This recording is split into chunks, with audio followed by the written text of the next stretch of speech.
as supplies dwindle to the Ukrainians, it puts real lift in the Russian armed forces. So they're moving forward. It's not yet the end of the road for Ukraine, but you can feel the wind behind the sails of Vladimir Putin.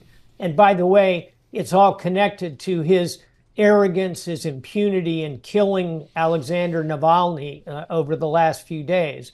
All of this is giving real lift on the battlefield to the Russians. We better get this military aid to the Ukrainians, or we're going to see more losses, and the hole that's being dug will be much harder to get out of.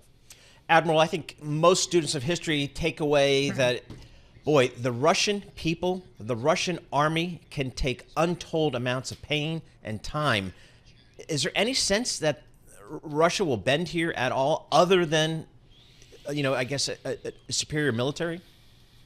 I think it's going to require continued significant aid from the West. And yes, Russians can take a lot of pain. Go back and read One Day in the Life of Ivan Denisovich by the Nobel laureate Alexander Solzhenitsyn. It's about someone in a gulag. These are tough people, and Putin is a tough, long-range player.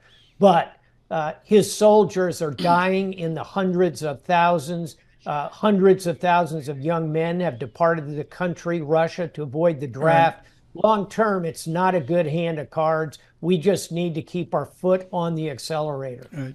James Stavridis with us, the former NATO Supreme Commander. Program note here, the new Foreign Affairs magazine is extraordinary. Neil Ferguson, the great and controversial historian, with a definitive essay there on just what the Admiral was talking about, which is the detente, the new kind of theme that's out there of a Kissinger realist policy versus whatever the new policy is that we're making up as we go.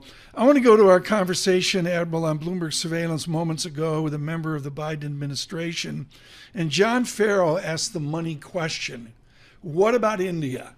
I have hockey stick charts of exports from Kazakhstan and India into Russia. What is our political and military leverage with Mr. Modi as he faces a new election? First, let's let him get through his election. 900 million people literally are going to go to the polls and vote in India. I think he'll win a strong poll. Then he'll come back with real confidence in his third term. I think that's when we can go to him off stage and say, what will it take? Can we pull you away from this support line you are providing to Russia? You're right, Tom. India is the key. China is going to continue to support Putin. India is the swing vote here. We need to focus on them. I'm going to go there, folks. We're going to rip up the script here with James Stavridis. Ramachandra Guha, who's the definitive Gandhi biographer, has a blistering essay here begging the United States to impart its policy over to India as they actually become somewhat dominant with a struggling China. Do we have any military presence over there, Admiral? Do we exist in the Indian Sea or the South, whatever this ocean is there, from South Africa, Durban, on the way over to Indonesia? Yeah, Tom, that would be the Indian Ocean. Thank you. It's the third largest ocean. That's why, Admiral, you were on the boat and I was driving the taxi cab. So we have a strong level of presence there because we sail through it both from the Pacific side and from the Red Sea side into the Arabian Gulf. We could do a lot more militarily with the Indians, and the Indian military, I assure you, would like to come more into focus with the United States, buy more of our systems. For decades, they've been reliant on Russia. That's another piece of this. If we can insert U.S. military cooperation with our Indian colleagues, I think we would go a long way toward pulling India in our direction.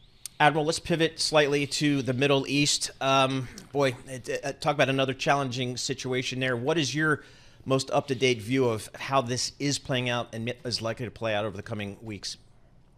Humanitarian crisis, most obviously, hostages on top of it. That is going to continue to fester for probably 2 to 3 more months while the Israelis fully consolidate control. they're trying to reduce collateral damage. They're succeeding somewhat in doing so.